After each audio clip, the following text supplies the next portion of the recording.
kitu chochote kinachofanana na kiungo chako cha mwili kinatibu hicho kiungo. Yaani kitu chochote hapa duniani ambacho kinaliwa na kinafanana na kiungo chako cha mwili kinatibu hicho kiungo. Kwa mfano ukiangalia uyoga. Ukiangalia uyoga ulivyokaa, umekaa kama sikio. Yaani ukiucheki kwa upande uyoga umekaa kama sikio. Na kweli uyoga unatibu matatizo ya masikio. Ukiangalia nyanya ilivyokaa, nyanya ukikata katikati hivi, kwa ndani jinsi ilivyo imekaa kama moyo. Na kweli mtu ambaye ana shida ya moyo, mtu ambaye ana rehemu nyingi mwilini, mtu ambaye ana shida ya pressure, mtu ambaye ana matatizo ya moyo, juisi ya nyanya ni tiba moja wapo bora kabisa. Ukikata karoti, ukaiangalia jinsi ilivyokaa ndani yake, imekaa kama mboni ya jicho. Na kweli kwa mtu ambaye ana matatizo ya macho, karoti hii ni tiba bora kabisa ya matatizo ya macho. Ukiangalia maharage yalivyokaa, imekaa kama figo. Na kweli kwa mtu ambaye ana shida ya figo, maharage ni tiba bora ya matatizo ya figo. Ukiangalia tangawizi ilivyokaa, imekaa kama tumbo.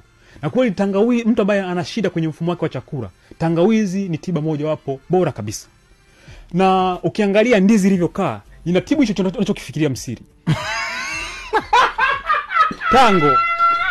Tango lilivyokaa, inatibu hicho ambacho nakiwaza wewe hapo.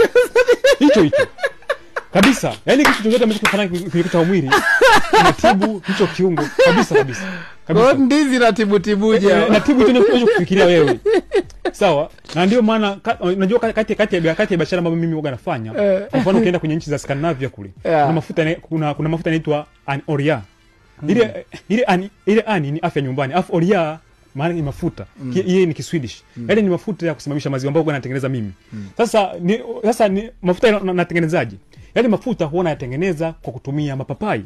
Yaani papai changa lilivyo. Unajua papai ilikuwa changa lilivyo, inavyokuwa limekaa. Mwanamke akichukua mafuta papai changa kajipaka, maziwa yake na yenyewe yanasimama kama papai changa. Kama papai inavyokuwa. Dokta sasa hapo. Kabisa. Na hii ni njia moja hapo ambayo inafanya kazi vizuri kabisa.